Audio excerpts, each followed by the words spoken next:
All right, here you go, Scott. Hi. Hey, Mark. How you doing?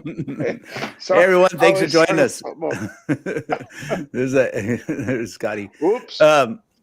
Hey, thanks for joining us. This is Cops React. I'm Mark Hinch. Got Steve Ferdine, Scott Castrita. We're all retired police. Myself, I'm California Highway Patrol retired. Scott and Steve are both retired from San Jose PD. You can find them at fugitive.com, and you can find me at stolen911.com. And a lot going on, guys. I was down in LA on Wednesday, the day after these fires started, and man, that wind was something else. I saw the pictures. You were sending pictures of what was going on down there. Yeah. You're down there. You were down there looking for a car, right? Or I was down there on a couple of things, a couple of capers down there. Yeah, I just had to go down there and just kind of tried to stay wide of all that stuff here. Thanks for signing in. And let's see, we got. Imagine those insurance companies are going to be working overtime on all those cars. Greg says hi. Thank you, Greg. Good to see you.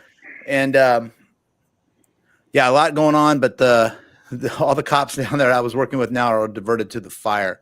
Hey, as usual, the disaster like this, the one thing, the topic that comes up is looters. And if you all remember, I'm trying to remember the big event. We had some fires up in California where some looting going on. But I remember the big event was Katrina back in 2005, right? A lot of looting going on, a lot of we're going to shoot looters, going to do this. And then it turned out years later, a lot of that looting stories were kind of, some of that was misrepresentative. Some of it was just people looking for supplies and stuff like that. This is a little different. These are homes were completely destroyed. I could see where, if someone may be going into a fire area to try to see if their house is okay. But again, if you can't prove you can be in a fire area, you need to be out of there. If you can't prove you're a resident, you need to be out of there. I saw today, Mark, I saw a story. These guys were dressed in to look like firefighters. They were wearing firefighter, and they were in there. Oh my God. Around. Yeah. There should be a special place in hell for people like them, I think. That's right. That's right. Okay, let me let me go ahead and share the screen here. We'll get this going. There you go. Yeah, looting during a catastrophe like that is just downright evil, as far as I'm concerned. Right. I mean, people lost everything as it is, and what little things they may have left, people are out there. Look, what do they plan to find? Right. Yeah, right. Let's take a look at the story. See what's going on here. Okay.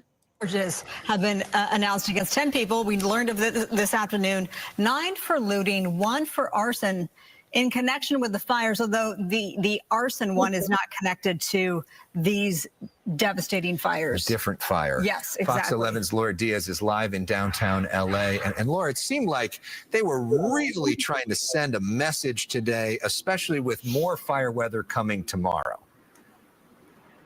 Yes, Alex, the message was sent loud and clear. It was a massive show of support and strength today. We had law enforcement officials from the state, the county, the city, and the federal offices all saying, if you go after fire victims, we're going to throw the book at you. Let's listen. As we announced today, the charges being filed on 10 different individuals, 9 of them for looting in both the Palisades and the Eden fires, and 1 for arson. And arson, by the way, not connected with the origination of the major fires, but an arson that occurred in Azusa. What 2 of these individuals did is on the night of both January 8th and the early morning hours of January. Look at those guys are all suited up, man. It's like a normal crew. Yeah. Just out there doing their thing, huh? Just another night at work for them. And committed first-degree residential burglary and looting during an emergency and evacuation situation in a house in Mandeville Canyon. You imagine the planning, like, hey, this major crisis is going on. Let's go take advantage of it and steal from these people. Yeah, and that's really the mindset that went on right there. Yeah, no, it's cruel in their head. It's like, if they could take that type of planning and plan to get a job, that might, or maybe help. Yeah. But they've been charged with first-degree residential burglary. They've been charged with looting. They've been charged with grand theft. that ring camera video quite powerful. The DA went on to say that those suspects had stolen over $200,000 in valuables from that home. But as you pointed out when you came out to me, of course, we were getting ready for another powerful Santa Ana condition and potentially very threatening and dangerous fires to burn here in Southern California today. So that's why I think that it was so important that all of those officials showed their strength today. In fact, they spoke for over an hour. And when I come back at 6 o'clock, I'll talk about the question that I was able to pose to the DA and to the sheriff as well about this report that we've been receiving that private citizens have been taking matters into their own hands, vigilantes, if you will, to try to protect their own property. And these are the circumstances that we find ourselves in this very harrowing time in January. I'm Laura Diaz reporting live from downtown LA, sending it back to the studio. Well, we know that that's the case. I remember the Katrina situation I mentioned earlier. I can remember the signs that people were making on their property. You know, looters will be shot, looters will be dealt with. And that's, but again, Mark, accountability. They have to show that these people are accountable, and they have to show that they're actually going to prosecute them and give them time, or there's just, it's all for nothing. I think the political will is there. I mean, I think it's there. I think it's there. And I think that the judges and that, you know, if they could bring a good case against these guys, I would see the maximum probably being put on these subjects. And they're not gentlemen, right? We're not calling them. No. And how many pictures have we seen and videos have we seen when they're out there marching and to their political whatever it is that they're out there marching for, and then they start breaking windows. Next thing you know, nothing says like get my point across by grabbing myself a 90-inch TV and a washer and dryer and anything else I can get my hands on. And then we have photos. We've posted photos over the many years of these people. We can ID them. And in the end, very little to nothing happens to them. Right. And again, it's not just California, guys. It happens in Texas. Happens in Florida. No. So let's not definitely. Again. I posted a story of a boyfriend and girlfriend who were burglarizing the home of a homicide victim. They lived next door and they knew that she had been murdered, so they figured it's a good time to go ahead and burglarize her home. Yeah, I remember that. And I've also posted stories of people who would burglarize the homes of people who were attending the funeral of relatives. You know, they were scanning the newspapers for the obituaries and then going and burglarizing the people's homes while they were burying their loved ones. Right. Well, some of the other stuff connected to this they've had reports of other people going out trying to start fires. The news reporter touched on that. They arrested some guy with a propane tank and a torch and what have you trying to start a fire. Apparently they didn't hold them. And then I know allegedly I saw in our news feed, I think it was what's that comedian, David Spade or whatever. Anyway, the guy's offering like $5,000 for reporting anybody that's out there, you know, lighting fires. I mean, what sick-minded individual, you know, I mean, that's sicker than the looters, I guess. I mean, goes out there and wants to continue to see these fires burn. A lot of people just want pure chaos. I remember years ago, and I apologize to the Florida residents.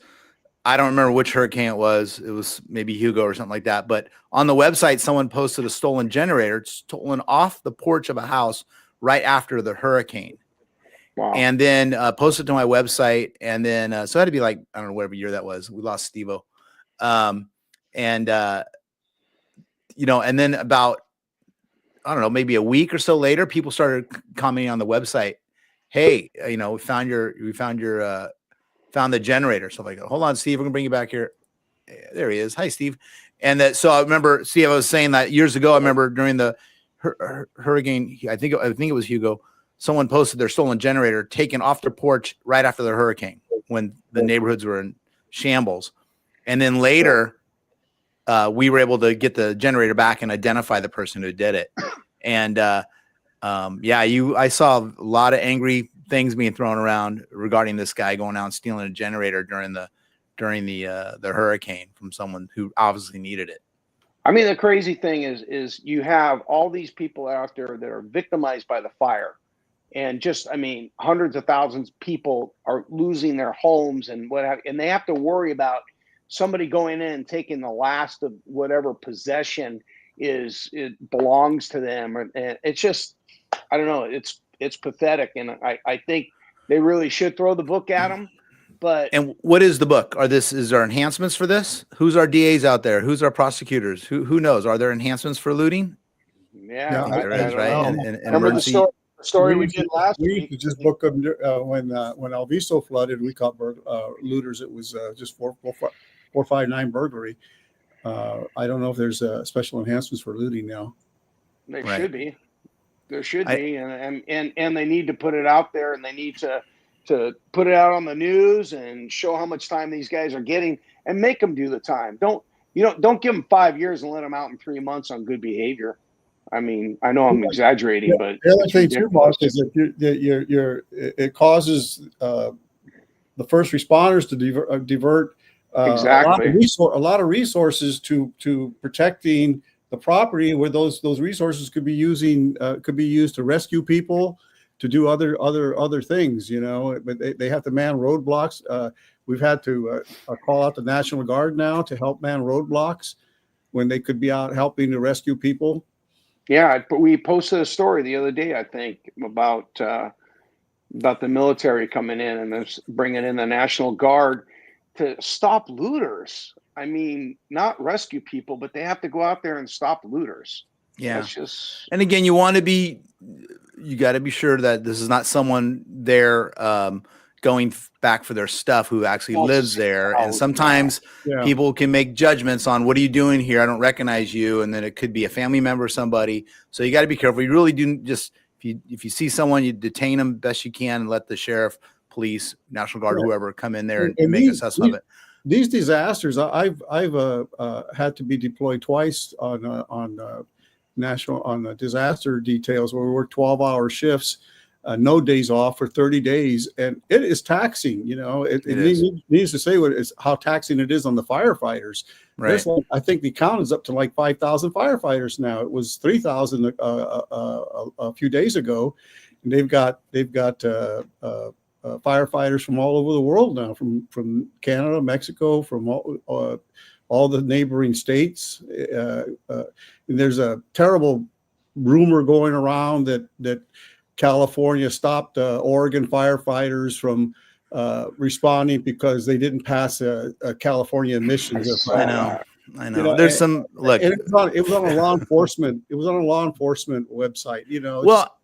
I think it's these law enforcement fan pages. They kind of create these pages, and a lot of cops, and I'm sad to say, don't know better, and they just follow it, not knowing that it's just some shit disturber that started this whole thing. It just wants to sow whatever political agenda he's selling. I mean, some other cop follows it up on the comments section. Yeah. Oh, yeah, but they let the Mexican firefighters in without checking their trucks. Yeah.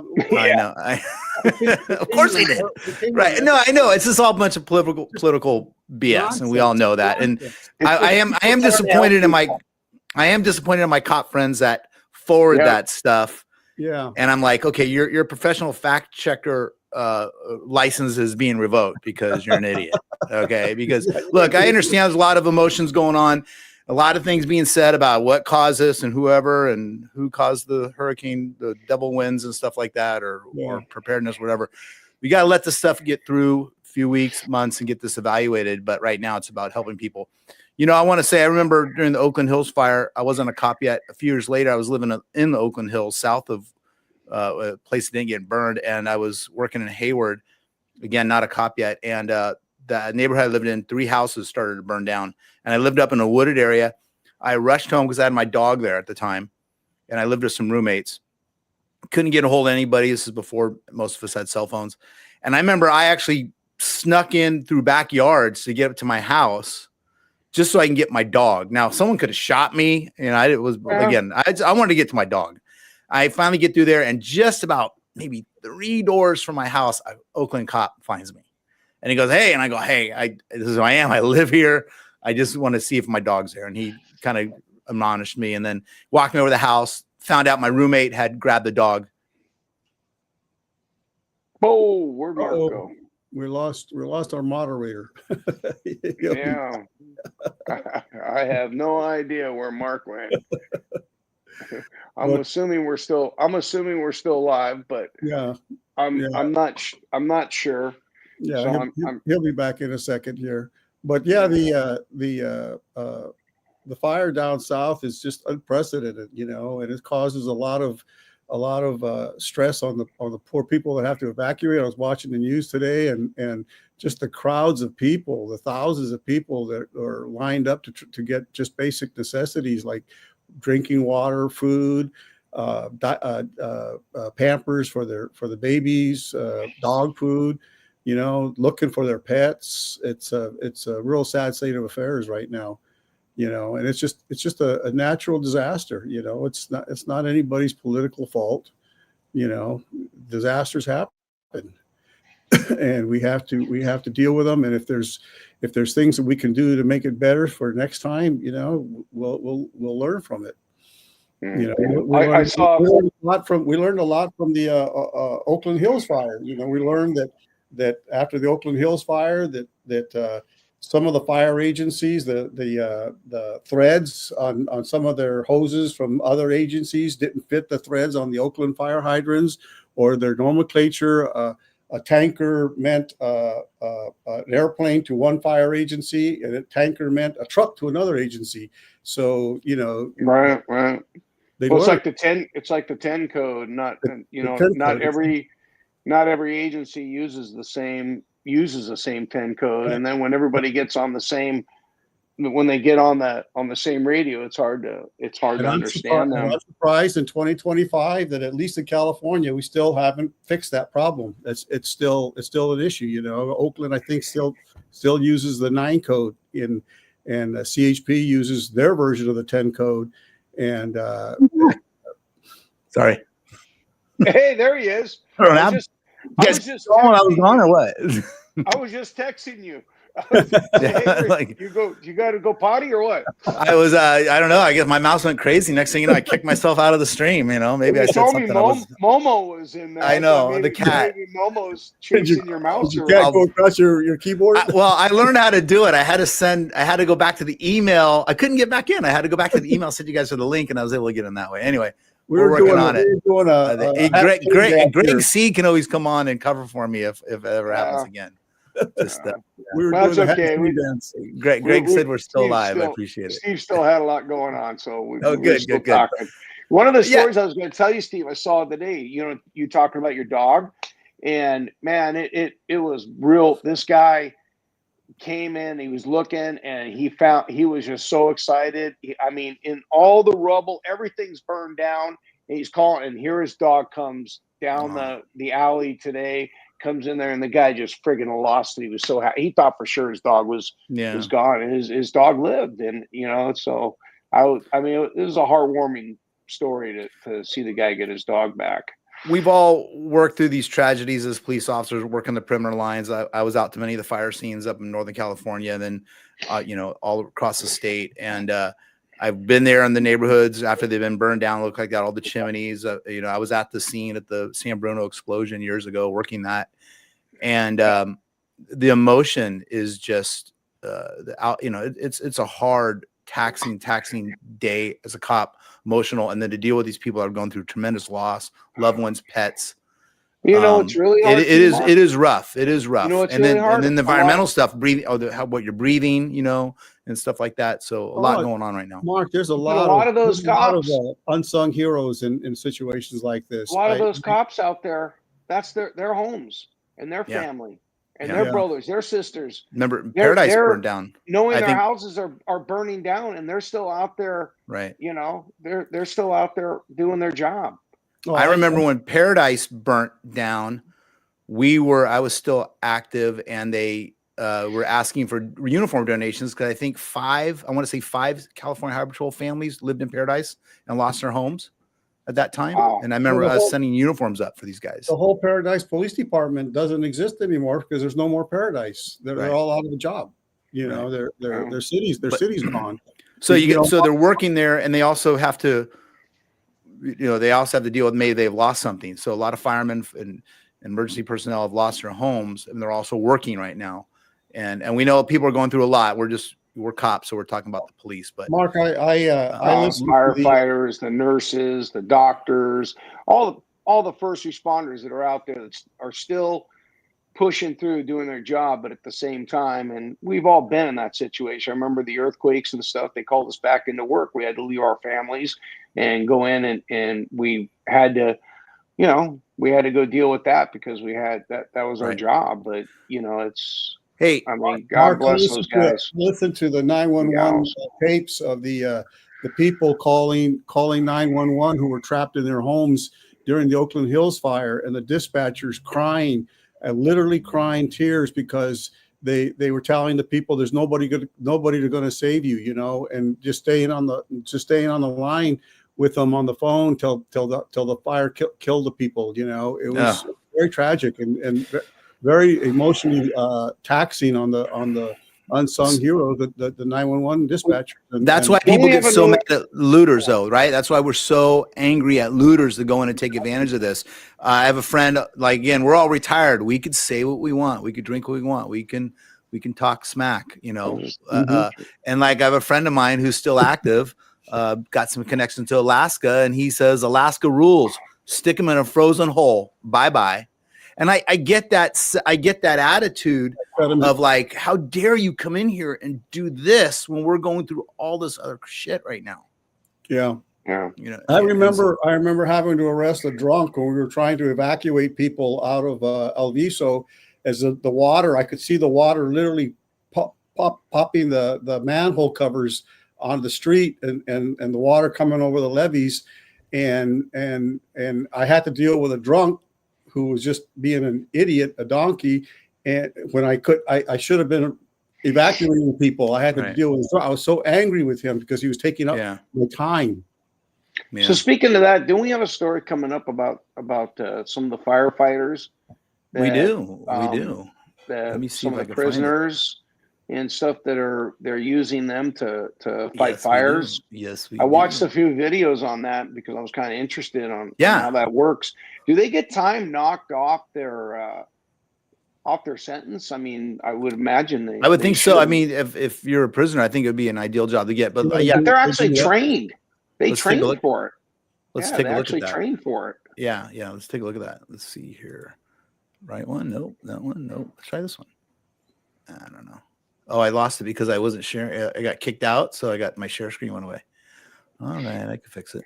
Yeah, there are about 3,000 California prison inmates from the California Department of Corrections that are assigned to firefighting duties, and that includes about 150 to 200 females.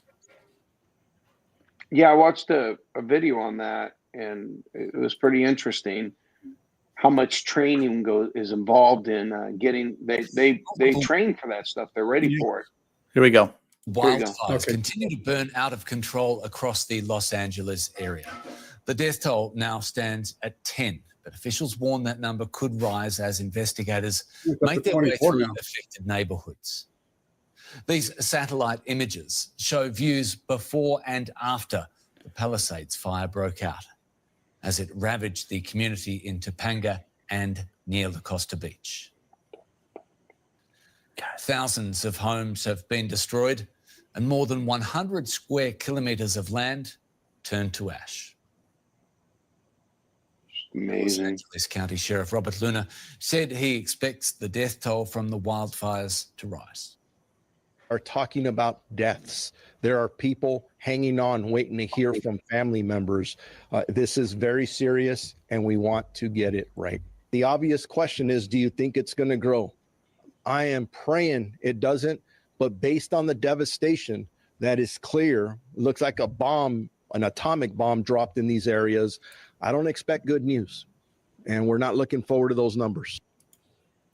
Well, Jason Campadonia is the journalist. That wasn't the story we wanted to play, I don't think. It was on the website, but yeah, no, it's further down on that. You gotta fast forward a little bit where it talks about the multiple female Same inmates. story. I think it was. I think it was on that I think story. if you scroll down, there you go, Mark. That one right there. There you That's the one.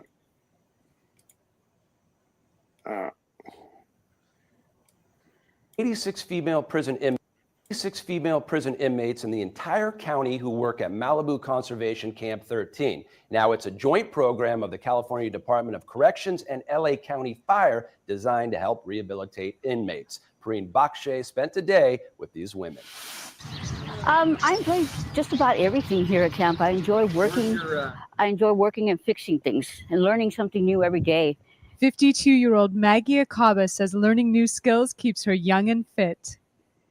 Okay, if you can just hold it right here in the middle. Okay. It's a behavior modification class, and it's really taught me a lot, about myself. Maggie says she's discovered she has a lot of abilities she never thought she did, including overcoming her addiction to drugs, an addiction resulting in her incarceration. Now I think. Now I stop and breathe. What are the consequences going to be to my actions? Maggie is one of 86 inmates training to fight wildland fires alongside LA County's firefighters. They're firefighters, even though they're inmates. So when they say thank you firefighters, all these signs, these inmates, they take pride in that. They see that their work is being recognized by the community. So that's their way to give back. But inmates say the core rehabilitation happens inside the camp itself. Prison for the first time, and then realizing, the consequences of my actions, and then turning around and helping others. I really felt like I'm home in my own skin, like I have a purpose. In addition to the work that Laura does in the classroom, she's helping build a memorial to firefighters whose lives have been lost here at her camp. Creating this memorial shows how inmates honor and support each other and other firefighters. We do try to encourage each other. Matter of fact, she's one of the better encouragees, but we do try to encourage each other. Their shared experiences help them come to terms with negative choices they've made. It affects everyone, my grandparents, the choices that I made that brought me here, have affected my entire family. As part of the Camp 13 family, they create the opportunity to make a positive change. For LA Now, I'm Pareen Bakshay. I can imagine. Did it mention that they allow them to take some time off? Yeah, I went to the CDC website, and they do get some time off of their prison sentence. They have to be non-violent offenders, and they can't be sexual assault offenders. And Governor Newsom signed a law that allows them to petition the court to get their record expunged, and allows them to apply for civilian firefighter jobs once they're released. Very cool. Yeah. See, there you go, right there. That's something that is good. That are money well spent to rehabilitate. And these are people that want to do something in a positive. They made some, as she referred to, some negative things they've done in their lives. But it's good to see stuff like that. It's really Yeah, and for those people who are thinking that that California is using slave labor, no, they're not forced to do this. This is all they have to apply for. It's all volunteer, and they are paid between $5 and $10 a day for if they're fighting, and if they are actually fighting a fire, they get I think an extra $1 a day. Yeah, let's. It's a great program, and I would think that. If someone was there, that would be a great way to spend your time. Well, and the important thing, Mark and Scott, is that the firefighting capabilities of the state critically depend on this inmate labor. Almost one third of the 3,000 firefighters out there are prison inmates. So it's like 1,000 out of the 3,000 are prison inmates.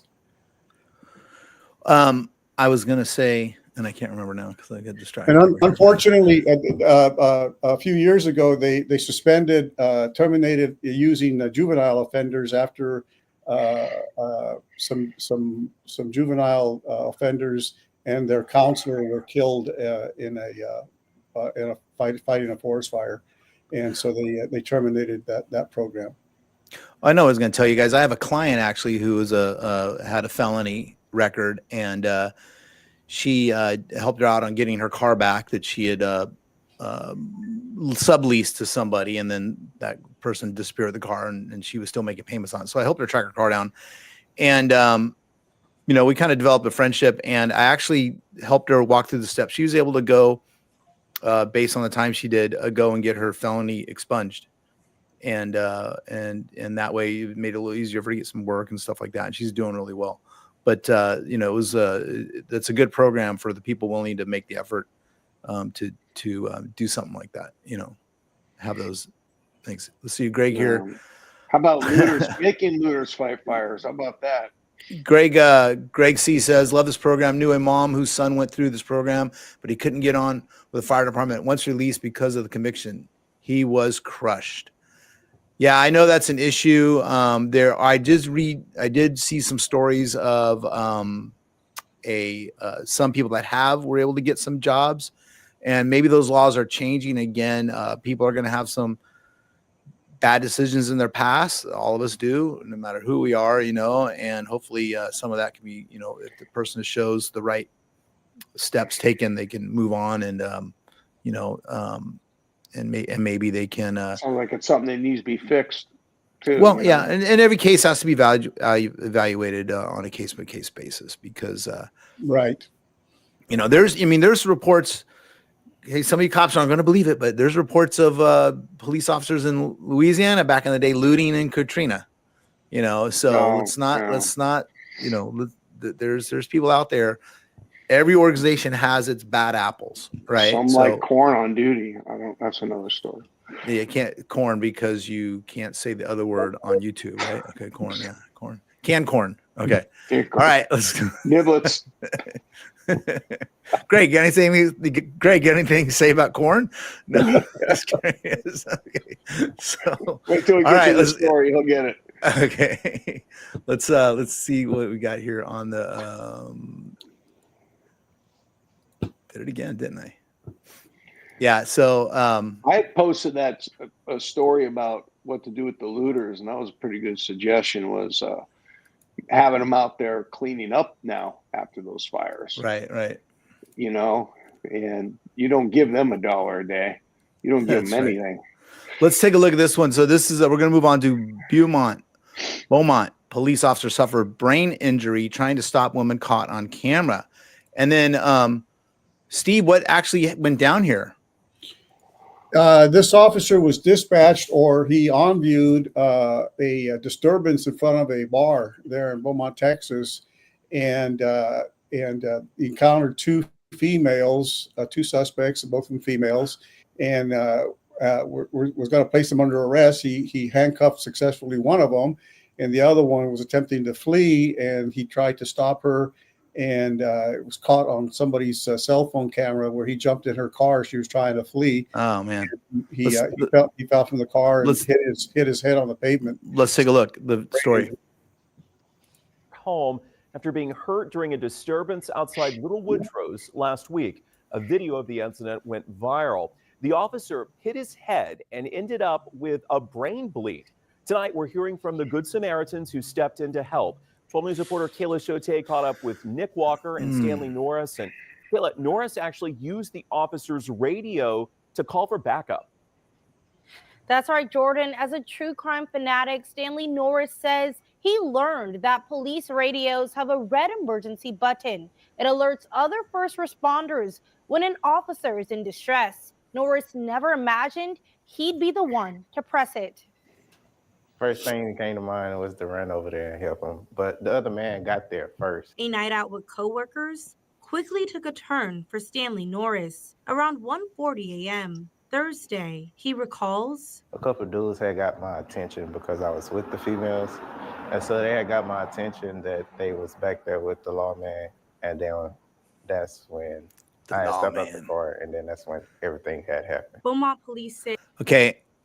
For now on, my title is going to say the lawman. I like it. I like it. The title's going to say what? The lawman. He called us the Lawman. lawman. The lawman. Yeah. So I'm changing my title to the lawman. Jamaisha Butler jumped into a red Chevy convertible with the top down. As she tried to drive away, an officer followed and attempted to jump into the back seat, but fell hard on his head. In the video, Nick Walker is seen rushing to help the officer. We didn't know his head was actually busted until we picked him up and we had seen the blood. In that moment, Norris was nervous, but with the help of Walker, they walked the officer to his patrol car. Me and Nick ended up picking him up, and we was walking back to his patrol unit, and then that's when he had got dizzy. So we stopped, and then that's when I had got on the radio and let him know what was going on. Officer right here that got a gash in the back of his head. Humbly reflecting in a statement to 12 News, Nick Walker says, "I was just there. I seen someone that needed help, not an officer. Just a man that was hurt. No thanks necessary to me, but thank God I was able to help in the smallest way." Throughout the ordeal, both men stayed by the officer's side, with Norris informing dispatch that he wouldn't leave until help arrived.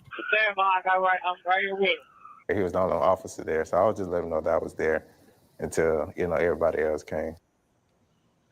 The injured BPD officer spent 3 days in a Houston hospital with a serious brain bleed, but was released Sunday and is now recovering. Both men say it's important to never hesitate to help others in need. In studio, Kayla Shote. Wow. I mean, I'm glad got some hope there. I'm glad they helped him out. I mean, what else are you going to do, right? I mean, that's human nature takes over right there, no matter what side you're on at that point. Yeah, I've talked to some paramedics, and they say in a situation like that, for anybody who falls like that, is don't move them. Just stay still and wait. Let the paramedics and the firefighters handle it. Well, people that don't have training, their first thing is. I'm only saying that because people who don't have training, if you ever run across somebody who does a fall like that, is don't. They could have a very spinal cord injury that could cause more damage. Yeah, we'd always stabilize people if we come across someone in the car or on the ground. We would just try to keep them still, maybe neck brace, maybe stabilize them until the paramedics can get there. That's exactly right. I know that that's not your initial reaction to people who aren't familiar with that. They want to move them. Right now, I want to talk to Scott, though. I want to talk to Scott about this one thing, though. Scott, that technique of the leg up, jumping onto the side of the car, is that something you used to do as a cop? Because that was a little. I thought it was a joke at first when I first saw the video. Yeah, no, all the time. I mean, we're trained in that. Leaping into convertibles. No, I obviously that officer saw an opportunity to get into the vehicle, and then he probably figured he could talk her into stopping, but it just didn't work out that way. But talk about, it's good to see a good Samaritan like that, because I know, Mark, I told you about that time when I got hit head on, I got knocked out. I remember sitting there in my car, and I saw a car drive up, and I was waving to them because I needed help, and they sat there for a minute, and all I saw was the headlights. And then they threw their car in reverse and left me there. And then another car pulled over, stopped, and a group of young ladies from a sorority came in, and they were like, "Are you okay? Are you okay? Oh, don't! I hear you're not supposed to move them. Don't move! Don't move!" And, same thing.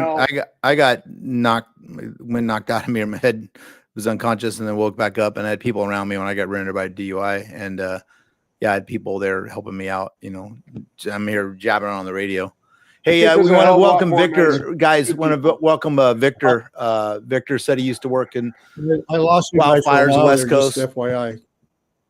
Who's Mike? Yeah. Anyway, so Scott, you can hear me? Yes, I can. Okay, so Victor. If you guys know Victor, say hi. Thanks, Victor. Says he used to work with the fire crews, and they put him in some bad areas. And they did a good job. Thanks, Victor. We appreciate it. Thanks for joining us. Yeah. And thanks for being out there fighting those fires. I know I would. Yes. I'm Scott, a firefighter. Could you repeat your story again? Because it looks like we lost you for a while there in the middle of Oh, your I heard story. him. We heard him. Nah, I we're think it was good. on your. It was on your end there. Buddy. Okay. Yeah. Sorry about Let's that. move Okay. on. Okay. What else would you want to? We have this LA one looks pretty brutal. Let's just go to.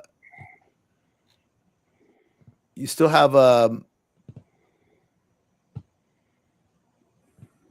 You're talking about I now I see Scott's story here about the Yeah. corn. Okay. Yeah. All right. Okay. I see it now. All right. All right. Let's see. How am I going to do this? I don't want to get banned. You want me to? I'll talk. I'll Okay, tell you so about the story. Lake County Deputy Tristan Macomber resigns after allegedly crashing car while looking at corn, CORN, because we don't want to get kicked off YouTube, right?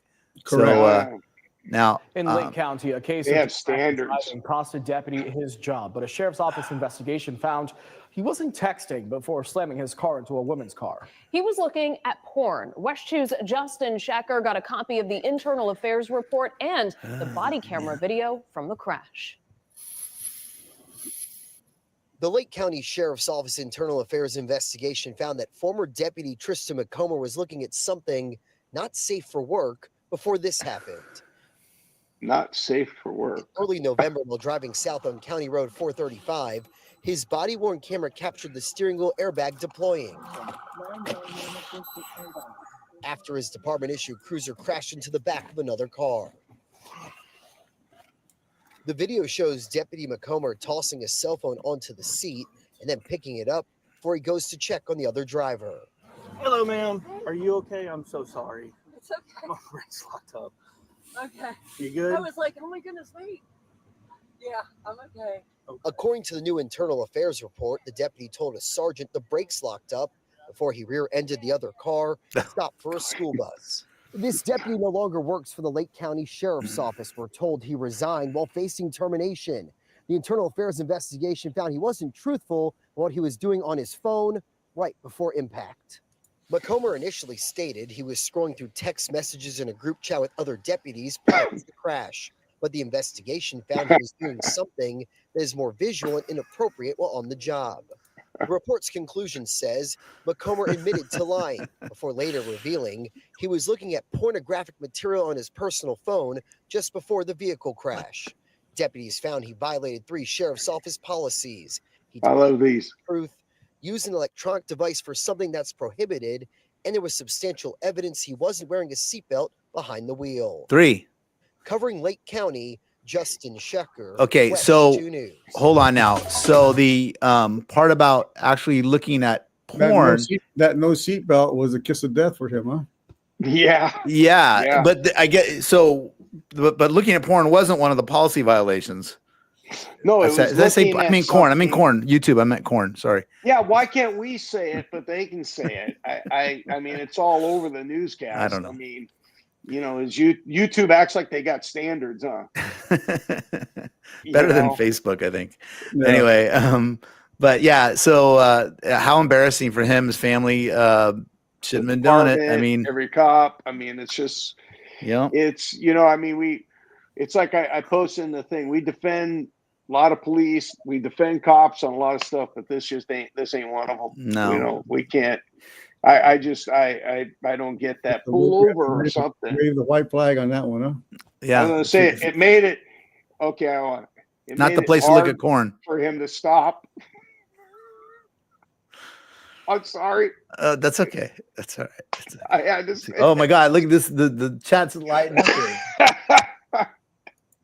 here. I mean, like this. Okay. Greg says we only hear the worst. I remember back early on in my career, the Highway Patrol. You know, as the computer systems came online and stuff like that. I can remember some management. It was in the news. You can Google it back then, in the late 90s, early 2000s. Some management in the CHP being terminated for what they were looking up on state computers. Oh, I also remember some messages between officers on the mobile digital computers, Highway Patrol and San Jose PD. Some of the messaging going on that would be tracked and led to people being fired. You got to understand that these terminals And now your cell phone is that subject to your department if you're working for them. Yep. Yeah. So. Yep. Hey guys, I think we're gonna call it a little early just because I'm still a little getting used to my new setup here and stuff like that. But I appreciate it, and I appreciate you guys following. Greg, Victor, thank you very much. I know Sherry's out there too. I know we have some other friends that are just too scared to log in and chat with us, but we do appreciate y'all watching, and we're gonna be here every Monday. And if that changes, we'll let you know. I'm trying to get these guys to do it every single night. Wow, you skipped. I'm glad you skipped that one story. I thought for sure you were going to bring that one up.